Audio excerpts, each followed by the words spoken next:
ఏపీలో రాజకీయాలు ఆసక్తికరంగా మారుతున్నాయి. కూటమి ప్రభుత్వం ఏడాది పాలన పూర్తి చేసుకుంటుంది.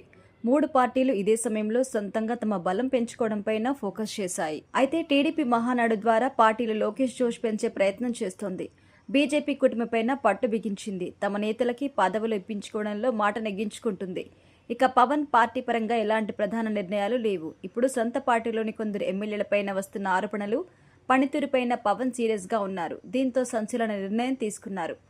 2024 ఎన్నికల్లో కూటమి పార్టీలు ఏకంగా 164 సీట్లు దక్కించుకున్నాయి. జనసేన పోటీ చేసిన 21 అసెంబ్లీ స్థానాలు గెలుచుకుంది. అయితే ఏడాది కాలంలోనే పరిస్థితుల్లో మార్పు కనిపిస్తోంది.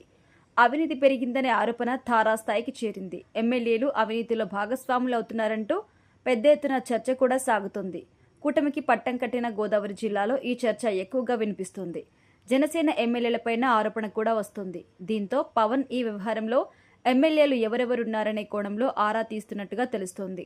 అదేవిధంగా ఏడాది కాలంలో వారి పనితీరుతో పాటుగా ఈ ఆరోపణలపైన పవన్ పూర్తి నివేదిక సిద్ధం చేస్తున్నారు. జనసేన ఎమ్మెల్యేలు కొందరిపైన వస్తున్న ఆరోపణపై పవన్ సీరియస్గా ఉన్నట్లుగా పార్టీ నేతల సమాచారం. దీంతో జనసేన ఎమ్మెల్యేల పనితీరు, వ్యవహార శైలిపై పవన్ ప్రత్యేక సర్వే చేయించాలని నిర్ణయించారు. ఇప్పటికే ప్రాథమిక సమాచారం సేకరించారు. జనసేన ఎమ్మెల్యేలు ఉన్న నియోజకవర్గాల్లో వారి కుటుంబ సభ్యుల జోక్యం, ఇసుక, మద్యం లావాదేవీల్లో ప్రమేయం వంటి అంశాలపైన పూర్తి సమాచారంతో నివేదికల్ని ప్రముఖ సర్వే సంస్థ నుంచి సేకరిస్తున్నట్టుగా తెలుస్తోంది. ఇటీవల కాలంలో జనసేన ఎమ్మెల్యేలపైన పెద్ద ఎత్తున విమర్శలు వస్తున్నాయి.